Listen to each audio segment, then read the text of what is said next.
Bueno, buenas tardes a todos y muchísimas gracias por la invitación.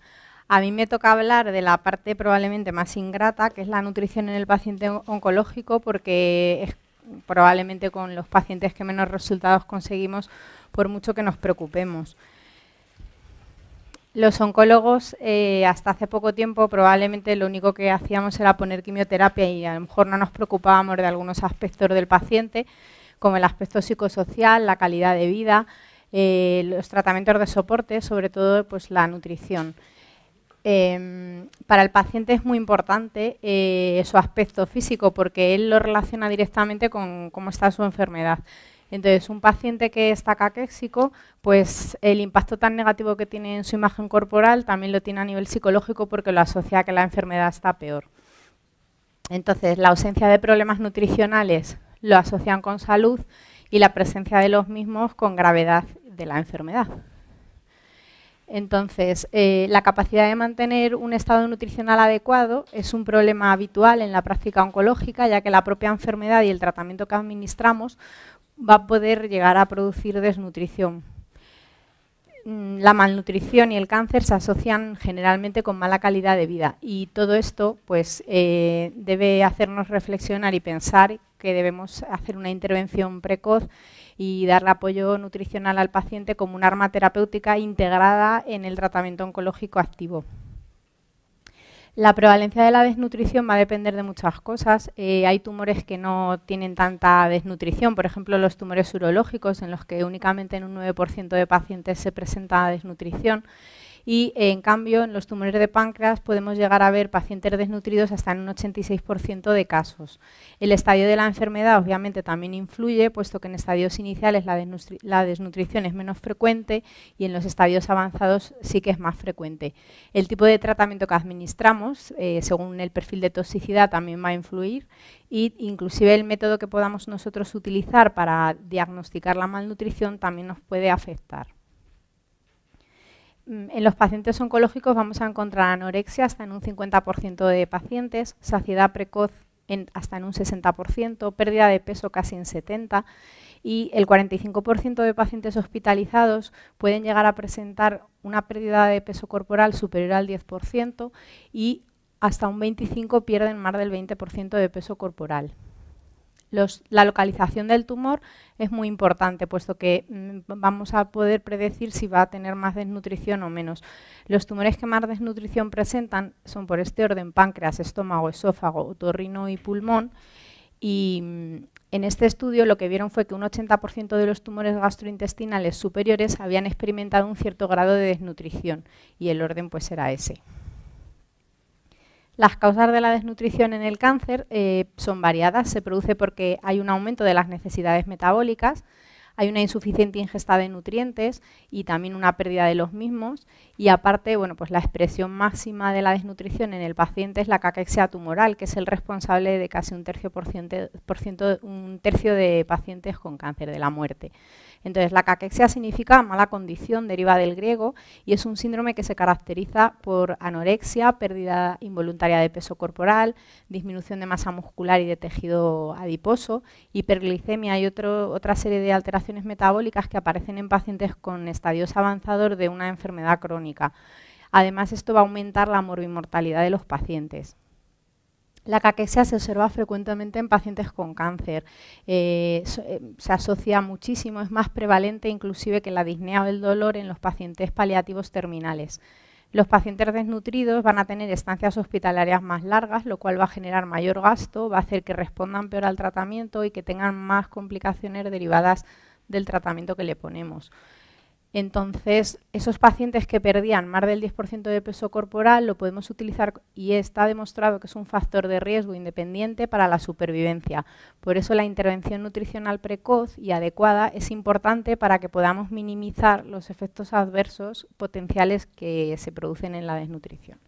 Entonces, las causas de la malnutrición pues, son muy variadas. Pueden ser debido pues, a que el paciente come menos y que come menos pues, porque tiene síntomas de la enfermedad, efectos locales del tumor, psicológicamente está triste y no tiene hambre, el tratamiento pues, tiene efectos adversos que le impiden comer. También hay cambios metabólicos porque se altera el consumo de la energía. Se altera el metabolismo de proteínas, de grasas y de hidratos. Además, el tumor también puede provocar disfagia, adenofagia, obstrucción intestinal, etcétera, que va a hacer que el paciente se desnutra. Puede haber fístulas, hemorragias, etcétera. Relacionado con el tratamiento quirúrgico también podemos encontrar causas de la desnutrición, pues por todos esos síndromes. Y con el tratamiento citostático, porque la quimioterapia va a hacer que pierdan apetito, que pierdan el olfato, que se altere el gusto y entonces pues tienen menos hambre. Aparte de todo, si vomitan, pues tampoco quieren comer y bueno, pues todo esto genera que se desnutran. La radioterapia también, pues las mucositis que provoca la serostomía, pues hace que se alimenten mal. El metabolismo de los macronutrientes se ve alterado en el cáncer. Las proteínas, por ejemplo, hay un aumento de proteólisis muscular y aumenta la debilidad muscular. Las grasas aumentan el metabolismo de lípidos y disminuye la grasa subcutánea. Y en los hidratos de carbono aumenta la producción de glucosa y disminuye la sensibilidad a la insulina. Generalmente, pues, la mayor frecuencia y severidad de la toxicidad, dosis limitante, se ve afectada también con la malnutrición, porque el paciente tiene menos tolerancia. Disminuye el cumplimiento terapéutico, hasta un 20% de pacientes pueden llegar a abandonar el tratamiento. Hay mayor riesgo de complicaciones posoperatorias, porque al estar desnutrido pues, se complica mucho más. La calidad de vida disminuye, están cansados, tienen más fatiga y entonces se reduce la habilidad que puedan tener para sus actividades diarias. Además, al alterarse la función inmunitaria, pues puede haber un aumento de infecciones, la respuesta al tratamiento se va a ver afectada, se prolonga la estancia media, esto hace que se eleven los costes y haya un mayor aumento de las tasas de mortalidad y disminución de la supervivencia. Para detectar precozmente y hacer una intervención adecuada, hay que hacer un cribado de qué pacientes van a tener mayor riesgo o menor riesgo de desnutrición y luego hay que hacer un cuestionario y un estudio individualizado para poder ayudar al paciente. De todos los métodos que existen, que hay más de 70, no todos nos son útiles a los oncólogos.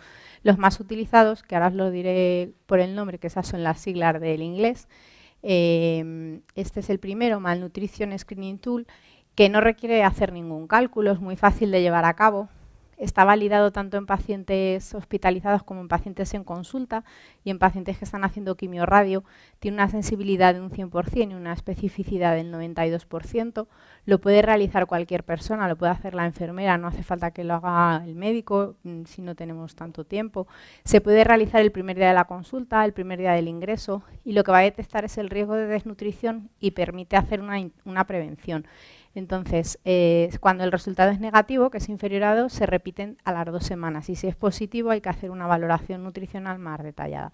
El test en cuestión es este, que lo único que hace son 3 preguntas. ¿Ha perdido peso recientemente de manera involuntaria? Si ha perdido peso, ¿cuánto? ¿Come mal por disminución de apetito? Y ya está. Y solo con esto podemos ver si el paciente va a tener algún riesgo de malnutrición.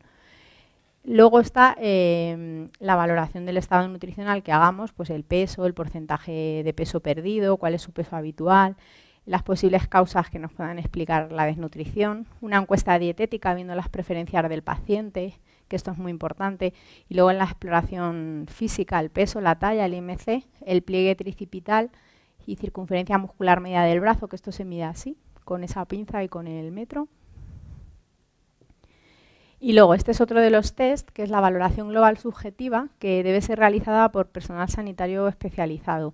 Fue creada por Detsky y es un método clínico que valora el estado nutricional y que además combina parámetros de la anamnesis y de la historia clínica. Es un poco más detallado que el anterior.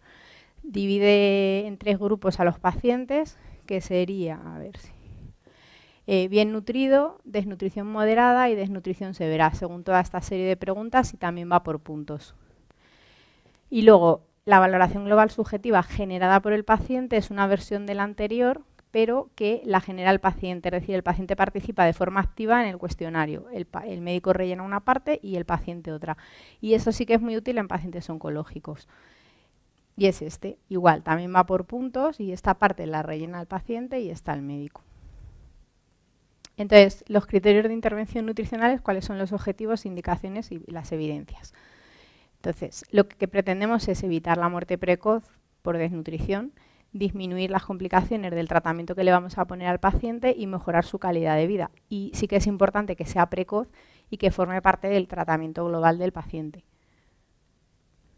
Entonces, bueno, pues hay que hacer un consejo dietético, recomendaciones nutricionales en las que le explicamos al paciente lo que debe comer y siempre fijándonos en sus gustos. Y luego pues tenemos la nutrición artificial, que vamos a tener que hacer uso de ella en muchas ocasiones. Estos son los batidos que normalmente nosotros utilizamos. La valoración nutricional que realizamos, eso es la primera parte, y luego ver qué síntomas tiene el paciente que va a hacer que coma peor, pues si tiene llagas, si tiene vómitos, diarrea, y luego hay que ver el grado de riesgo del tratamiento que le ponemos. Hay tratamientos que no tienen gran riesgo porque no tienen toxicidad y no le van a influir, y otros que son muy agresivos y que sabemos de entrada que le van a perjudicar. Y una vez que tengamos esos objetivos específicos, hacer la intervención adecuada. Entonces, las recomendaciones nutricionales o el consejo dietético, que es simplemente el darle consejo al paciente sobre qué comer, qué no comer, darle ideas de comidas, etcétera, se da siempre en los pacientes que son capaces de ingerir menos del 75% de los requerimientos nutricionales que teóricamente por día tiene que tomar. Y que no exista además un planteamiento de una terapia de riesgo próxima, porque si vamos a darle un tratamiento muy agresivo, además será necesario que le demos suplementos. Es importante que siempre que se pueda se utilice la vía oral y que las modificaciones dietéticas pues estén encaminadas también al control de los síntomas. La información nutricional básica, pues dieta equilibrada, variada, sana, planificar 5 o 6 ingestas en un ambiente que esté agradable, que el paciente esté tranquilo. También a veces hay que hablar con la familia porque siempre están, come, que comas, y el paciente al final se agobia y no come nada. Asegurar una elevada concentración de nutrientes en pequeñas cantidades, que a lo mejor es lo que ellos son capaces de comer, y respetar las apetencias del paciente, porque no tiene sentido que le digamos que tiene que comer esto si el paciente no lo come y al final por obligación lo vomita. Los síntomas derivados del tratamiento administrado de la enfermedad dificultan la ingesta y eso lo tenemos que tener siempre presente para poder ayudarles. Entonces, por síntomas, cuando un paciente tiene anorexia, le decimos que enriquezca los platos nutricionalmente, pues a lo mejor que a una sopa, si le puede añadir un huevo, pues ya lo está enriqueciendo con proteína. Aprovechar los momentos de mayor apetencia, a lo mejor un paciente no consigue comer o cenar, pero desayuna muy bien, pues entonces meterle todo lo más nutritivo por la mañana. Que las ingestas tengan poco volumen para que no se agobien, que lo sirvan en platitos de postre. Y luego hay que adaptar las texturas para que el paciente le sea agradable comer. Pues a veces hay que usar espesantes porque no toleran los líquidos. Cuando tienen alteraciones del gusto y el olfato, pues les decimos que eviten temperaturas extremas, las comidas muy calientes o muy frías, intentar que potencien los sabores dulces y condimentar las comidas. Cuando hay mucositis, pues tienen que comer despacio por las llagas, comer las comidas frías o a temperatura ambiente, los alimentos que estén blandos y suaves, evitar irritaciones con picantes, fritos y ácidos, y luego pues sí que les damos suplementos nutricionales que tienen que ser hipercalóricos e hiperproteicos en nuestros pacientes. También pueden tomar helados o polos de hielo para disminuir las molestias. Cuando tienen disfagia, tienen que fraccionar las ingestas y comer cantidades muy pequeñas. Tienen que tomar los alimentos triturados o blandos y aquí sí que es importante que modifiquen las texturas con espesantes para que no se atraganten. Tienen que asegurar una posición correcta para que el bolo progrese con más facilidad y no tengan la sensación de que se atasca, y evitar la acumulación de la comida en la boca. Cuando vomitan, pues ya es más complicado, pero bueno, comidas a temperatura ambiente o frías, evitar alimentos fritos, ácidos, que estén condimentados en exceso o que sean demasiado dulces. Y tomar alimentos secos, tostadas, galletas, sorbetes, helados sin nata, yogures, verduras y frutas, que eso es lo que mejor toleran. Tienen que evitar comer y beber 2 horas previamente al tratamiento si tienen muchas náuseas, y entre comidas se recomienda que puedan beber refrescos fríos pero en pequeñas cantidades. Comer despacio y masticar bien. Cuando hay diarrea, pues igual, fraccionar las tomas, tomar alimentos a temperatura ambiente o templados y evitar temperaturas extremas. Beber mucha agua para que no se deshidraten, evitar las grasas y la fibra insoluble y luego evitar estimulantes como el café, el té, el chocolate y la comida picante. Y evitar leche, quesos grasos, verduras, carne roja, alcohol y refrescos. Cuando están estreñidos, pues tienen que beber mucha agua, intentar que aumenten la actividad física siempre que sea posible e incorporar a la dieta pan integral, frutas con piel, verduras y legumbres. El consejo dietético a veces no es suficiente y entonces hay que pasar a otro grado superior, que son los suplementos nutricionales, que van a hacer que se evite la pérdida de peso asociada al tratamiento y también que no tengamos que retrasar el tratamiento. La fórmula tiene que estar adecuada al paciente, es decir, hay que individualizar. Va a disminuir la morbilidad en los pacientes desnutridos. La nutrición enteral se asocia a menos complicaciones que la parenteral. Entonces se suele dar en pacientes que durante 7 días no han conseguido comer nada y que tengan unas expectativas de vida razonables, y también cuando la alimentación oral ha sido insuficiente, pues menor del 50 al 60%, durante más de 7-10 días en pacientes que están nutridos, o 3 a 5 días en los que están desnutridos o tienen un estrés importante. En este esquema, bueno, pues aquí veis, si toman más del 75% de las necesidades nutricionales, la dieta es normal, pero hay que darles el consejo nutricional. Cuando es entre el 75 y el 50, le damos los suplementos orales, y ya cuando es menor del 50, se le coloca una sonda nasogástrica. Pero si preveemos que el paciente va a vivir más de 4 semanas, o no vivir, sino que se va a complicar, que va a estar con la sonda más de 4 o 6 semanas, pues hay que plantear hacer una gastrostomía para que no lleve la sonda. Y la nutrición, cuando la nutrición enteral es inviable o insuficiente, entonces la parenteral, pero esto en pacientes oncológicos con mucho cuidado, porque no siempre está indicada. Es para situaciones agudas, no en un paciente crónico terminal, porque eso no tiene sentido. Bueno, esto es una fórmula para calcular el gasto energético total. Y bueno, esto tampoco es que lo usemos mucho. Hay varios métodos de cálculo, se puede hacer una forma calculada, porque hay diferentes fórmulas para hombres y mujeres, y una estimada, que es lo que generalmente usamos, pues 35 kilocalorías kilo día en pacientes normonutridos y 40 kilocalorías kilo día en los que están desnutridos. Y bueno, pues los resultados sobre la administración, por ejemplo, de glutamina en fórmulas enterales parecen contradictorios, entonces no es una cosa a lo mejor que hagamos en todos los pacientes. En cambio, los resultados de omega 3 y EPA sí que en una reciente revisión muestran mejoría en muchos parámetros clínicos, bioquímicos y en la calidad de vida. Entonces, pues son beneficiosos en pacientes con cáncer avanzado, con pérdida de peso, sobre todo en tumores de otorrino y de páncreas, y favorecen el aumento de peso y de apetito, mejoran la calidad de vida y disminuyen la morbimortalidad quirúrgica. La dosis recomendada es de 1,5 gramos de EPA al día, y está mejor tolerado, por ejemplo, el omega 3 cuando forma parte de la fórmula que si se lo das en comprimidos.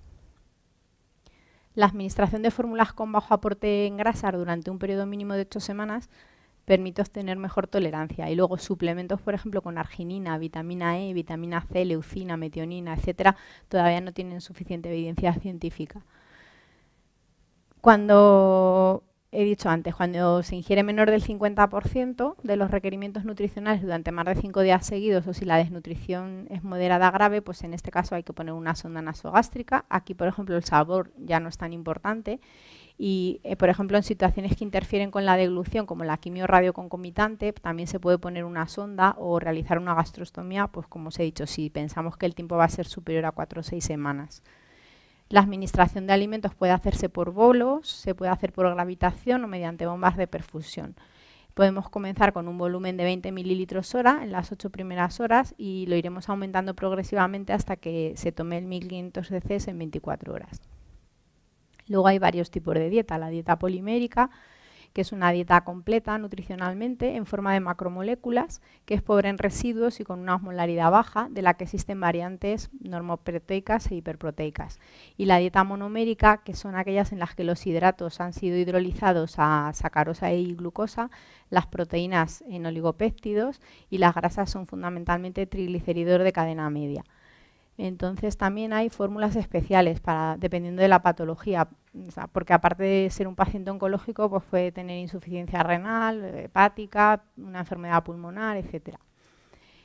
Siempre debemos administrar agua por la sonda para completar las necesidades de hidratación del paciente e intentar educar a la familia y al paciente para el mantenimiento de la higiene y la permeabilidad del sistema.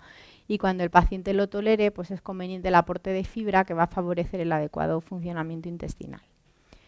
Esto es un poco para la decisión de dietas, aunque bueno, nosotros en general usamos unos suplementos hiperproteicos, hipercalóricos y ya está. La nutrición parenteral, bueno, pues se empleará si la nutrición enteral está contraindicada o los aportes son insuficientes para cubrir los requerimientos. La total tiene mayor riesgo de complicaciones infecciosas y bueno, pues es razonable para patología benigna, pero no hay estudios con solidez suficiente que concluyan lo mismo para pacientes con cáncer. Nunca debe ser utilizada de forma rutinaria en pacientes con cáncer, pues nosotros a lo mejor la utilizamos en un paciente que ingresa con una diarrea que se muere y vómitos y se desnutre rápidamente y en el ingreso pues durante unos días hace nutrición parenteral, pero luego se va a casa. Si la ponemos en un paciente que está en una situación, ya no digo terminal, pero que no se sabe muy bien el pronóstico de vida y le queda poco, la enfermedad está grave y tal, poner la nutrición parenteral, luego es muy difícil retirarla y que la familia lo entienda.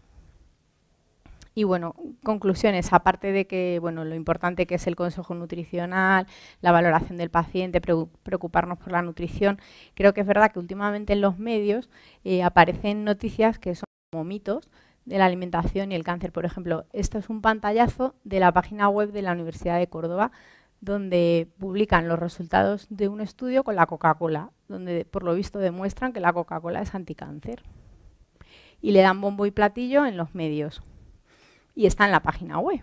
Pues claro, el paciente luego te dice, ¿me puedo beber entonces toda la Coca-Cola que quiera? Pues no sé muy bien de dónde lo han sacado. Y luego, 4, por ejemplo, puso este reportaje. Esta es una chica, una médico que ha tenido un cáncer de ovario y cuenta un poco su historia en el programa. Luego 4 tuvo que retractarse porque fue muy sensacionalista. Pusieron que la dieta curaba el cáncer. Así, sin más. Entonces la chica se trató, hizo quimio, hizo cirugía y escribió un libro sobre las recetas que ella había utilizado para curarse. Y lo ha publicado así, las recetas que curan el cáncer. Bueno, pues eso tampoco es así exactamente. Y bueno, pues que hay que seguir investigando los potenciales efectos anticancerígenos de ciertos alimentos, sin duda. Que casi toda la investigación está centrada desde un aspecto farmacológico. Pues obviamente, porque generalmente quien investiga es quien tiene el dinero. Que en el futuro encontraremos más evidencias que demuestren que lo cura, pues ojalá. Y bueno, gracias. Ya está.